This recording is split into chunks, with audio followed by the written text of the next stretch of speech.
आइए बच्चों, आज हम आपको एक क्वेश्चन पढ़ाते हैं और क्लास 12th के कुछ मॉडल पेपर हम लेकर आए हैं आपके सामने।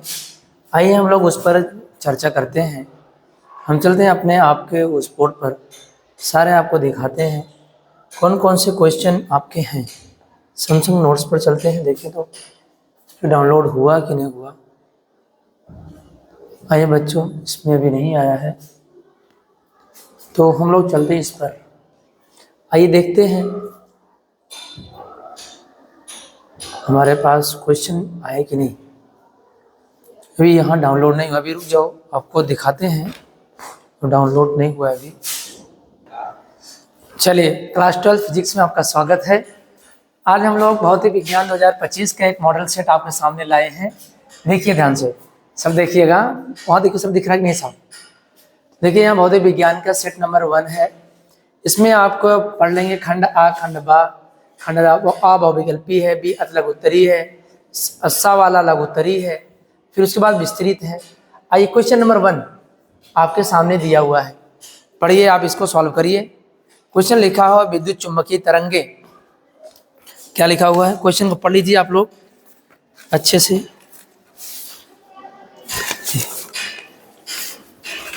इसमें लिखा गया है, साफ दिख रहा है सर जी? हाँ, क्वेश्चन नंबर 1 लिखा है विद्युत चुम्बकीय तरंगों के संचरण में संचरण की दिशा ध्रुव तल के बीच कोण कौन सा होता है? बच्चों, इसमें ऑप्शन नंबर कौन सा है? 90 डिग्री। और थर्ड ऑप्शन सही है, खा। जब M1 और M2 द्रव्यमान के दो नाभिक परस्पर संलयित होकर M द्रव्यमान का नाभिक बनाते हैं तो ऊर्जा का उत्सर्जन कैसे होगा? बच्चों, इसमें आंसर आपका है ऑप्शन नंबर 2, M1 और M2 ग्रेटर देन M है। क्वेश्चन नंबर गा, 8 ओम का प्रतिरोध, 6 ओम प्रेरकत्व प्रज्ञा श्रेणी क्रम में लगे हैं, परिपथ की प्रतिबाधा क्या होगी? बच्चों, न्यूमेरिकल है, आप बिल्कुल परेशान ना हो, न्यूमेरिकल डेरिवेशन हम सॉल्व करेंगे। आज हम आपको PDF पूरा दे रहे हैं, आप इसे रिकॉल करिए। 7 सेट मॉडल पेपर हम आपको देंगे, सब सॉल्व किया हुआ है। बच्चों ने बड़ी मेहनत किया है, उनकी हैंड राइटिंग से मैंने PDF बनाया है। और बच्चों, एक बार दिखा देते हैं हमने कितनी मेहनत से, बच्चों ने कितनी मेहनत करके सारे सॉल्व किया। देखते चलिए आप, मैंने सारे क्वेश्चन आपको सॉल्व करा दिए हैं। ठीक है, चलते हम लोग अपने टॉपिक पर। मैं सोच रहा हूँ सारे क्वेश्चन आपको आज पढ़ा दिया जाए। चलिए, मैं पहुँचा था यहाँ तक। इसमें सॉल्व करने के बाद आपको कौन सा ऑप्शन आएगा बच्चों? 10 ओम। ऑप्शन नंबर डी सही है। निर्वात में विद्युतशीलता का मात्रक क्या होता है? कूलम स्क्वायर पर न्यूटन। तो कूलम स्क्वायर एकमी ऑप्शन है, ऑप्शन नंबर 2 सही है। न्यूनतम आवृत्ति की विद्युत चुम्बकीय तरंग क्या है बच्चों? अंगा। आइए बच्चों, इसमें लिखा है सूक्ष्म तरंगे। थोड़ा जो गलती होगी माफ करिएगा, क्योंकि बच्चों ने बड़ी मेहनत से इसको बनाया है। क्लियर? थोड़ा लेकिन हम जल्दी बोलेंगे, हाँ, परेशान ना होना। और चुम्बकीय पदार्थ का आवृत्ति x परम ताप t के साथ किस प्रकार इसका संबंध होता है? बच्चों, इसमें है T इनवर्स। ऑप्शन नंबर 2 सही है। चले हम लोग आते हैं बच्चों, क्वेश्चन नंबर 2 आपके सामने है, आपकी स्क्रीन पर दिया गया है, आप अच्छे से पढ़ पा रहे होंगे। लिखा है पूर्ण आंतरिक परावर्तन से क्या क्या तात्पर्य है? किरण आरेख बनाइए। क्वेश्चन नंबर 2 खा है समस्थानिक एवं संभारिक नाभिकों में क्या अंतर है? बच्चों, समझाइए। क्वेश्चन नंबर आप मिला लीजिए, आपके ऑन पेपर में क्वेश्चन होंगे। ठीक है, अच्छा तो दिख रहा है भाई। नेक्स्ट चलते हैं। फिर है आपका गा, ओमी अनओमी प्रतिरोधों के लिए वोल्टता V के लिए ग्राफ बताइए। बच्चों, यहाँ लिखा गया आपका 4,02.4 न्यूमेरिकल है। फिर आपका लिखा अंगा, किसी प्रत्यावर्ती धारा परिपथ में वोल्ट समीकरण V बराबर इतना है। क्वेश्चन नंबर 4 हाइड्रोजन परमाणु। बच्चों, अब चलते हैं, हम लिखते हैं पूर्ण आंतरिक परावर्तन किसे कहते हैं। चलिए बच्चों, ध्यान से देखिए, हम चलते हैं आपके सेट नंबर नेक्स्ट पर। हम चलते हैं बच्चों सेट नंबर नेक्स्ट। कहाँ है आपका? हम देखते हैं जल्दी से। पूर्ण आंतरिक परावर्तन बहुत आपको नीचे है, थोड़ा जल्दी स्क्रॉल कर देते हैं बच्चों। ए आ जाइए। देखो, इन्होंने पूरा आंसर लिखा है। आइए बच्चों, नेक्स्ट पेज पर अब हम लोग देखते हैं, ध्यान से देखिए। ए लिखा गया आपका, कितना बढ़िया बच्चों ने सजाया है। देखिए, अगर अच्छा लगे तो मुझे मोटिवेट करिए, मैं आपको न्यूमेरिकल डेरिवेशन करा दूंगा। लिखा है जब प्रकाश अगर माध्यम से विरल माध्यम में प्रकाश की किरण अविलंब से दूर हटती है तो आपतन कोण का मान क्रांतिक कोण से अधिक होता है, तो पूर्ण आंतरिक परावर्तन होता है, अर्थात प्रकाश की किरण उसी माध्यम में वापस लौट जाती है। बच्चों इसे कहते हैं प्रकाश का पूर्ण आंतरिक परावर्तन। ये आपने खूब पढ़ा होगा, थोड़ा हम इसमें ज़्यादा डिटेल बात नहीं कर रहे हैं क्योंकि क्वेश्चन 3 घंटे का है, बहुत लॉन्ग टाइम जाएगा। नेक्स्ट क्वेश्चन बच्चों, ये फिगर आपके सामने है। अगला क्वेश्चन था आपका समस्थानिक एवं संभारिक में अंतर। समस्थानिक उन्हें कहते हैं बच्चों जिनके परमाणु क्रमांक समान हो, परमाणु द्रव्यमान भिन्न भिन्न हो, उन्हें समस्थानिक कहते हैं। अगले हेडिंग बच्चों संभारिक है, जिनके द्रव्यमान समान होते हैं और उनके परमाणु क्रमांक भिन्न भिन्न हो, उन्हें कहा जाता है बच्चों संभारिक। इससे परमाणु द्रव्यमान भिन्न भिन्न होता है और इसमें बच्चों परमाणु द्रव्यमान समान होता है। इनके संयोजी इलेक्ट्रॉन समान होते हैं और इसमें संयोजी इलेक्ट्रॉन भिन्न भिन्न होता है। क्लियर है बच्चों, कोई दिक्कत नहीं है आपको? ओ भाई साहब क्या चला गया, ए है, थोड़ा रिकॉल नहीं होगा। अगले बच्चों लिखा गया है, क्या लिखा गया भाई? अच्छा यहाँ कर देंगे तो ऊपर भी चला जाएगा, गुड। इसका मतलब बच्चों इसके समस्थानिक गुण समान होते हैं, इनके गुण भिन्न भिन्न होते हैं। इसका मतलब इसमें लिखने का भी जुगाड़, थोड़ा सीख रहे हैं भाई साहब, नाराज नहीं होना। चलते हैं नेक्स्ट पर। अगले टॉपिक बच्चों चलते हैं, आपका होता है ओमीय और अनओमीय में वोल्टता में अंतर है। ओमीय आपका ग्राफ बच्चों बनाना था, इस तरह ग्राफ बनाया, इसमें थोड़ा सा आपको बच्चों नीचे कर दिया गया है। यहाँ लिखा चालक 2.4 के लिए। अगला न्यूमेरिकल है भाई साहब, सॉरी इसको आपको डिलीट भी करना है। चलो ठीक है, नेक्स्ट टॉपिक पर चलते हैं हम लोग। चालक के आपको न्यूमेरिकल दिया गया बच्चों, ये आपको कॉपी में दिया गया है। ये क्यों टाइम लग रहा है भाई इसको आने में? यहाँ फोटो, अच्छा ठीक है, नेक्स्ट चलते हैं बच्चों, इसका मतलब यहाँ है। हाँ आगे चलते हैं हम लोग। अब चलते हैं हम लोग नेक्स्ट क्वेश्चन पर, खंड सा। मेरे पास इनका देखो यही हमारी बुक है, इसमें आपको लिखा है, मैं इसमें पढ़ लेता हूँ। क्वेश्चन नंबर 3 का आ जाते हैं, परमाणु के रदरफोर्ड।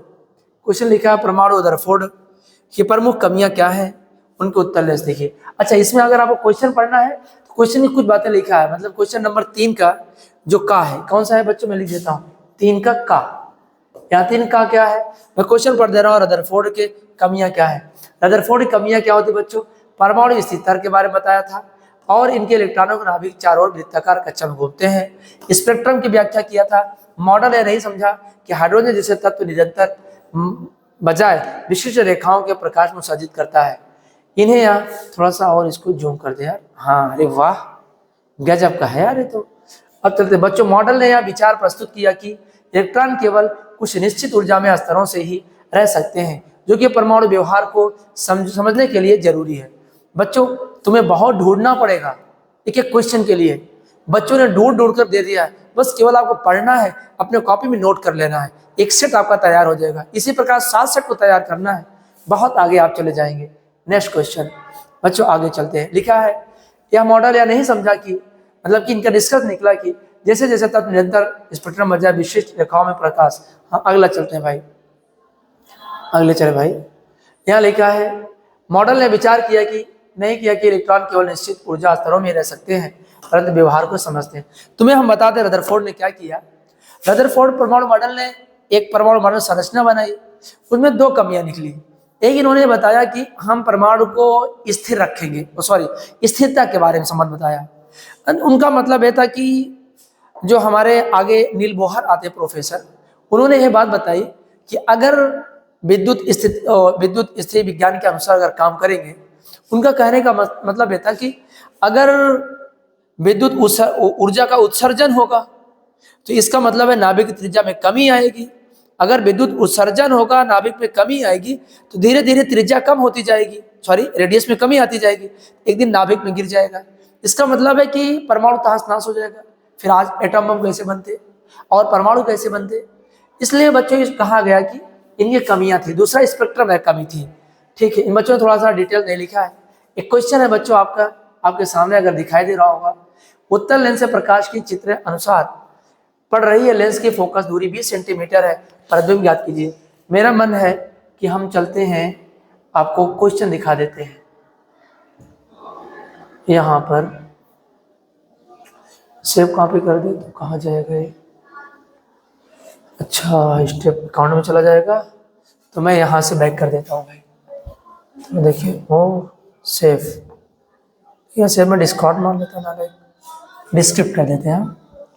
दिख तो रहा होगा, अरे यार सेव फिर कर दिए, सॉरी यहाँ आपको दिख रहा होगा, डिस्कार्ड कर देते हैं। चले, हमें क्या ढूंढना था जानते हैं आप, हमें ढूंढना था इसका ओ कहाँ है।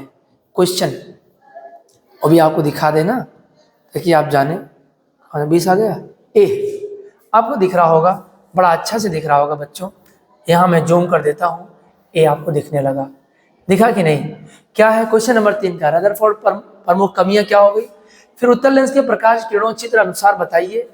लेंस की फोकस दूरी 20 सेंटीमीटर है, प्रतिबिंब की स्थिति ज्ञात कीजिए और मार्ग भी दिखा दीजिए। ये आपके फिगर बना हुआ है, आराम से आपको लेंस की फोकस दूरी दिया है और प्रतिबिंब की स्थिति पूछ रहा है। लेंस है, यू की वैल्यू आपको यहाँ दिया है 10 सेंटीमीटर। अगर हम बात करें बच्चों, वो क्या होगा भाई, यहाँ आ गया। अब यहाँ इसका मतलब है हम लोग इसमें अगर सॉल्व करेंगे, यहाँ हम लोग फार्मूला रख लेंगे। कहाँ गया? ए है, कहाँ गया भाई? ए है। इसका मतलब एफ का वैल्यू बच्चों दिया है 20 सेंटीमीटर और दिया है यू का मान आपको दिया है कितना? 10 सेंटीमीटर। यहाँ से 1/f is equal to 1/v minus 1/u रख करके यहाँ से हम लोग v का मान निकाल लेंगे। आइए बच्चों ने सॉल्व किया है, हम वहाँ चलते हैं कैसे इन्होंने सॉल्व किया है, आइए देखते हैं। चले बच्चों देखें अपने नेक्स्ट पेज पर। चलो भाई छोटा हो जाओ थोड़ा सा, अब हमें याद रहेगा हम लेंस वाले सवाल को सॉल्व कर रहे हैं भाई, लेंस वाले क्वेश्चन को। क्या आपको दिख रहा है क्वेश्चन?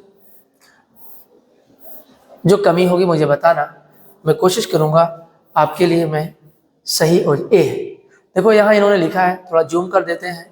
देखिए सॉल्व आपको दिया गया है, सोल्यूशन आपको सॉल्व है बच्चों। ये देखो सॉल्व किया गया है क्वेश्चन को, यहाँ जूम कर दिया मैंने, ठीक है। एफ का मान 20 सेंटीमीटर, यू का मान माइनस में रखते जानते हैं आप, वी का मान आराम सॉल्व करके वी का मान निकाल लिया। ये आपका आंसर है, बहुत अच्छा प्रश्न था।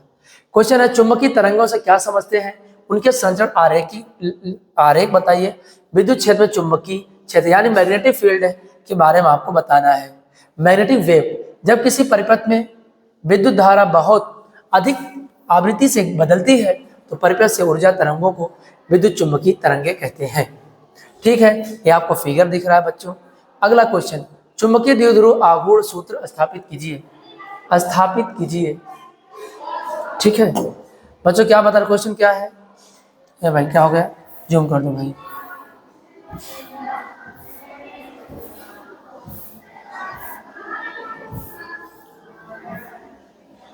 असल में क्या होगा, इसे जूम कर दे। चलो ठीक है, दिख तो रहा है ना? थोड़ा लिख नहीं पा रहे थे इसमें, चलो छोटा हो जाता है ना।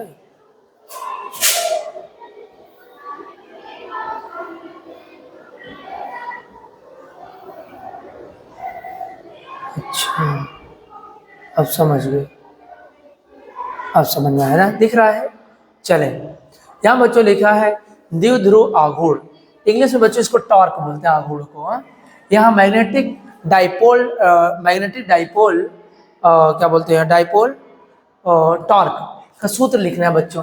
लिखा है कि एक किसी चुंबकीय द्विध्रुव आघूर्ण एक समान चुंबकीय क्षेत्र में बी से थीटा कोण बनाते हुए रखा गया है, इस पर लगने वाला बल आघूर्ण क्या हो। टाउ बराबर बच्चों क्या होता है, एम बी साइन थीटा होता है। जहाँ एम क्या होता है, मैग्नेटिक डाइपोल का टॉर्क होता है, चुंबकीय द्विध्रुव आघूर्ण होता है। और उसके बाद बच्चों आपको दिया गया है बी क्या होता है, चुंबकीय क्षेत्र होता है, मैग्नेटिक फील्ड होता है। फिर यहाँ थीटा के बाद 90 डिग्री हो तो हमारा बल आघूर्ण क्या होगा। जहाँ बच्चों आपको साइन थीटा रखा हुआ था वहाँ हमने लिख दिया साइन 90 डिग्री। साइन 90 का मान बच्चों कितना होता है, साइन 90 का मान होता है बच्चों 1 इज इक्वल टू 1। यहाँ मैंने 1 रखा, यहाँ बी नीचे चला गया, देखो बी कहाँ गया, नीचे। तो यम बराबर बच्चों एक नया फार्मूला आपको मिल गया है, यम is equal to tau maximum. Maximum क्या होता है बच्चों, मतलब कि ज्यादा अधिक होता है। नेक्स्ट क्वेश्चन चलते हैं बच्चों, प्रश्न उत्तर नंबर 4 का कितने नंबर का है बच्चों, 4, क्वेश्चन नंबर 4 का बच्चों 3 नंबर है। अब हम लोग 3 नंबर ही पढ़ रहे हैं भाई, 3 मार्क्स की क्वेश्चन आता है भाई। कितना आता है, 3 मार्क्स है। गॉस का नियम क्या लिखा है, गॉस का नियम सममित आवेशों की स्थितियों में वैद्युत क्षेत्र की बड़ी आसानी से बात करने के लिए किया जाता है। अनंत लंबाई के समान आवेश के सीधे तार के निकट तीव्रता ज्ञात कीजिए। इन्होंने कहा है गॉस की स्थितियों से वैद्युत क्षेत्र, क्वेश्चन क्या था यार, गॉस के नियम। इसमें क्वेश्चन है बच्चों, अभी आपको दिखा देता हूं, लिखा है गॉस के नियम का उपयोग करते हुए अनंत लंबाई के एक समान आवेशों के सीधे तार के कारण उत्पन्न चुंबकीय क्षेत्र का सूत्र बताइए। ये डेरिवेशन है भाई। देखो इन्होंने डेरिवेशन अभी पूरा लिख दिया। माना कि उनका एक बिंदु P है जिस पर विद्युत क्षेत्र तीव्रता ज्ञात करनी है। बिंदु P से गुजरने वाली लंबाई स्मॉल n है जो गॉसियन पृष्ठ होता है बच्चों। यहाँ एक बिंदु P है जिस पर निकालना है आपको। हम आगे बढ़ लेते हैं, क्यों भाई, आगे चलो। यहाँ इन्होंने लिखा है विद्युत flux phi suffix is equal to बच्चों E इंटू डी ए। यहाँ लिखा गया E इंटू डी ए। यहाँ डी ए मतलब कि उसके लघु अवयव का एरिया। यहाँ कॉस थीटा होता है, कॉस थीटा का मान, कॉस 0 अंश का मान कितना होता है भाई, कॉस 0 अंश का मान होता है 1। यहाँ 0, यहाँ आप 90 डिग्री नहीं रखेंगे, यहाँ कि 90 डिग्री रख देंगे तो क्या हो जाएगा, साइन 0 उसको 0 होता है तो 90 0 हो जाएगा, खत्म हो जाएगा। ऐसा काम हमें नहीं करना है। हमें क्या निकला है, फाई सफिक्स ई का मान निकल आया। गॉसियन पृष्ठ के गुजरने से विद्युत फ्लक्स का formula phi suffix A into D A. Phi suffix E को बाहर कर लिया, यहाँ आ गया डी ए, बेलन का पृष्ठीय क्षेत्रफल। तो यहाँ इन्होंने लिखा बंद क्या होता है, integration D A upon 2 pi R L होता है। चले, ये डेरिवेशन है, थोड़ा आपको कम समझ में आएगा। अब यहाँ आ गया बच्चों क्वेश्चन नंबर 4 का ही है, यहाँ आगे आ गया फाई सफिक्स ई बराबर इंटू डी ए। ई को बाहर कर लिया, या इन्होंने ई को दोबारा लिख दिया, गलत लिख दिया है। यहाँ डी ए होता है, बंद इंटीग्रेशन का डी ए की वैल्यू क्या होती है बच्चों, ए आपका बेलन है। बेलन का जो फार्मूला होता है इन्होंने सामने लिखा है सरफेस एरिया 2 पाई आर एल होता है। इनकी जगह पे 2 पाई आर एल रख देंगे। फिर यहाँ से इन्होंने क्या किया, क्योंकि lambda is equal to Q upon L होता है और क्यू इज इक्वल टू हो जाएगा बच्चों लेमडा इंटू एल। तो यहाँ हमने एक फार्मूला पा लिया है lambda L upon epsilon not. ठीक है, आप परेशान ना हो, डेरिवेशन मैं समझाऊंगा क्योंकि इन्होंने किताब से देख के लिखा हुआ है और यहाँ से इन्होंने एल से एल काट दिया, उसकी वैल्यू बराबर कर दिया। आपको कम समझ में आया होगा, मैं समझ रहा हूँ इसको, मैं समझ गया। डेरिवेशन आपको नहीं आएगा, और हम केवल आपको दिखाने आए हैं जो पीडीएफ में है। परावर्तित दूरदर्शी, इस दूरदर्शी का उपयोग दूर वस्तुओं के लिए किया जाता है। इंपॉर्टेंट है, दूर वस्तुओं के लिए प्रयोग किया जाता है। फिगर आपके सामने है बच्चों, फिगर आप अच्छे से बना लेंगे। क्लियर दिख रहा है? बच्चों ने बड़ी मेहनत से बनाया, सोचो कॉपी में बनाया है, एकदम गजब का बनाया है। नेक्स्ट, जिन्हें लिखा बहुत बढ़िया काम किया, पूरा लिखा है बच्चों। आइए हम लोग पढ़ देते हैं। परावर्ती दूरदर्शी में प्रकाश की किरणें दूर स्थित वस्तुओं से आकर मुख्य अवतल दर्पण से परावर्तित होती हैं, फिर द्वितीय दर्पण से परावर्तित होकर नेत्रिका के माध्यम से बड़ा एक सीधा और स्पष्ट प्रतिबिंब बनाती है, जिससे दूर की वस्तुएं आसानी से देखी जा सकती हैं। और बच्चों लिखा है जैसे लेंसों के बजाय दर्पणों का उपयोग किया जाता है, जिससे कि रंगहीन विपथन नहीं होता है, मतलब बिना रंग का, या द्वारा बड़ा आसानी से बन जाता है। मैं आपको पीडीएफ दिखा रहा हूँ भैया, आपको डेरिवेशन न्यूमेरिकल सॉरी माफ करते हैं, आपको नेक्स्ट वीडियो पर आपको दिखा पाएंगे। आइए क्वेश्चन नंबर 4 के गा। अनुचुंबकीय, प्रचुंबकीय, लौ चुंबकीय, आपको बहुत अच्छे से याद कर लीजिए बच्चों। देखो अनुचुंबकीय, प्रचुंबकीय, लौ चुंबकीय, इसका मतलब है एक होता है आपका डायमैग्नेटिक होता है, एक आपका होता है फेरोमैग्नेटिक, एक होता है पैरामैग्नेटिक। ठीक है, अब बच्चों इसमें लौ चुंबकीय का गुण होता है। देखो मैं आपको बता देता हूँ, थोड़ा अच्छे से सीख लेना। इसको कहाँ समझाऊं यार, यही समझाता हूँ। देखो परत चुंबकीय के बारे में ध्यान सुनना। जब इसे चुंबकीय क्षेत्र में रखा जाता है, सुनना, दो बात बता रहा हूँ। जब इसे प्रचुंबकीय को जब रखा जाता है बच्चों, क्वेश्चन नंबर गा को नेक्स्ट क्वेश्चन वीडियो बनाते हैं, बहुत लेंथी हो जाएगा। ये आवाज़ क्या आ रही है?